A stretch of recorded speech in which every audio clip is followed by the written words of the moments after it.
یہ جلاؤ گراؤ اور پرتشدد مظاہرے کے مناظر بنگلہ دیش کے ہیں۔ ان ہنگاموں کی وجہ ایک سیاسی تنظیم کے نوجوان رہنما شریف عثمان ہادی کا قتل ہے، جنہوں نے بنگلہ دیش کی سابق وزیر اعظم شیخ حسینہ واجد کی حکومت گرانے میں اہم کردار ادا کیا تھا۔ گزشتہ ہفتے عثمان ہادی ڈھاکہ کی ایک مسجد سے باہر نکل رہے تھے، جہاں منہ ڈھانپے نامعلوم حملہ آوروں نے ان پر گولی چلا دی۔ انہیں علاج کے لیے سنگاپور لے جایا گیا، لیکن جمعرات کو وہ ہلاک ہو گئے۔ یہ واقعہ بنگلہ دیش میں عام انتخابات کی تاریخ کے اعلان کے ایک دن بعد پیش آیا۔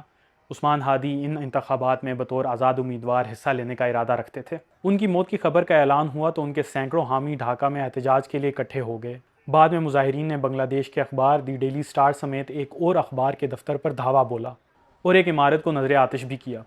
بی بی سی بنگلہ سے بات کرتے ہوئے ایک مقامی پولیس افسر نے بتایا کہ قانون نافذ کرنے والے اداروں کے اہلکاروں نے عمارت میں پھنسے صحافیوں کو نکال لیا تھا۔ 32 سالہ عثمان ہادی انقلاب مانجو نامی ایک طلبہ تحریک کا حصہ تھے اور انڈیا کے ناقدین میں شمار ہوتے تھے۔ ہادی نے اعلان کر رکھا تھا کہ شیخ حسینہ واجد کی جماعت عوامی لیگ کے حامیوں کی طرف سے انہیں دھمکیاں مل رہی تھیں۔ اس بارے میں انہوں نے اپنے سوشل میڈیا پر بھی لکھا۔